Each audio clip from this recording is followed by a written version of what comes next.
বৰ্তমান সময়ত দেখিবলৈ পোৱা যায় যে খুব কম বয়সতে মানুহৰ দেহত কিছুমান জটিল বেমাৰ দেখা দিয়ে বা মানুহৰ যি ফিটনেছক লৈ যি সমস্যা সেই সমস্যাৰ সন্মুখীন হোৱা দেখা যায়। কিয় হয় বা কিহৰ বাবে হয় বা সেইসমূহৰ পৰা কেনেদৰে ৰক্ষা হ'ব বা অকণমান মানে যিহেতু আপুনি এই ক্ষেত্ৰখনৰ সৈতে জড়িত হৈ আছে বহু বছৰ ধৰি। তো এইটোৰ প্ৰধান কাৰণটো আমাৰ এটা আমাৰ লাইফষ্টাইলটো আমাৰ দিনক দিনে খুব বেয়া হৈ গৈছে। লগতে আমাৰ যোনটো আমি খোৱা খাদ্যৰ ওপৰতে আমাৰ গোটেইখিনি নিৰ্ভৰ কৰে। তো খাদ্যটো আমাৰ গোটেইখিনি আজি যিখিনি খাওঁ তো এইখিনিৰ লগত আমাৰ গোটেই বেমাৰ জড়িত হৈ থাকে। তো আমি যদি চাব যাওঁ এতিয়া আমি বেছিকৈ আজি আমি যিবিলাক ফাষ্ট ফুডৰ হওক বা টেষ্টি বস্তু হওক নিজে বনাই খাওঁ, তো তাত আমি গোটেই মছলা চছলা যদি বেছি পূৰা বনাই খাওঁ আৰু আমি তেনে নৰ্মেলকৈ নাখাওঁ আৰু তো সেইবিলাকৰ পৰাই আমাৰ প্ৰধান সমস্যাবিলাক আহি আছে।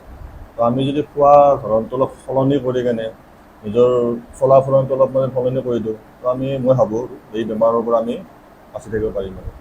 মানে গোটেইখিনি বস্তু নিৰ্ভৰ কৰে মানুহৰ লাইফষ্টাইলৰ ওপৰত। হয় হয় হয়, আপুনি লাইফষ্টাইলটো কেনেকৈ ধৰণ কৰে, কেনেকৈ আপুনি নিজকে এই যতন কৰিব ল'ব পাৰে বা আপুনি কেনেকৈ আপুনি ধৰক ৰাতিপুৱাৰ পৰা গধূলি দিনটো কটাই আপুনি।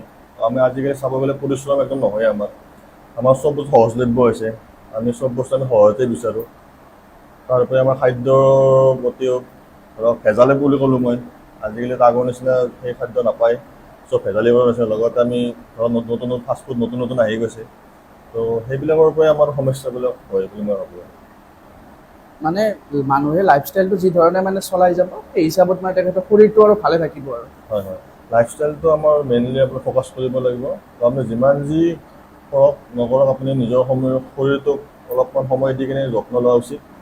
লগতে আৰু ক'লোৱে খাদ্যটো মেইন আৰু খাদ্যটো যিমানে আপুনি বাছি খাব বা নিজৰ কনচিয়াছ হৈ খাব সিমানে আপুনি